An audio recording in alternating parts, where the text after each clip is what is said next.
পৃথিবীর মধ্যে 6টি শ্রেষ্ঠ দোয়া, এই দোয়াগুলোর আমল যদি কোনো বান্দা বান্দি করতে পারে তাহলে পৃথিবীতে যতগুলো দোয়া আছে তার ভিতরে এই দোয়াগুলোই সর্বশ্রেষ্ঠ দোয়া বলেছেন নবী করিম সাল্লাল্লাহু আলাইহি ওয়াসাল্লাম।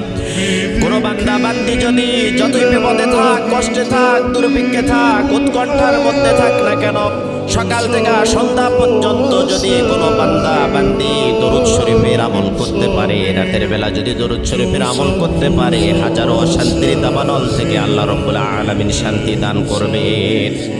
1 নম্বরে দরুদ শরীফের আমল করবেন। 2 নম্বরে ইস্তিগফার। আপনার মুখটা এমন হয়ে যাবে আল্লাহ রাব্বুল আলামিনের কাছে দোয়া করার সাথে সাথে আপনার দোয়াটা কবুল হয়ে যাবে। সব সময়ের জন্য পড়বেন আস্তাগফিরুল্লাহাল্লাযী লা ইলাহা ইল্লা হুয়াল হাইয়ুল কাইয়্যুম ওয়া আতুবু ইলাইহি। যদি না পারেন তাহলে পড়তে থাকবেন শুধু আস্তাগফিরুল্লাহ। 3 নম্বরে আপনি পড়বেন ইয়া জাল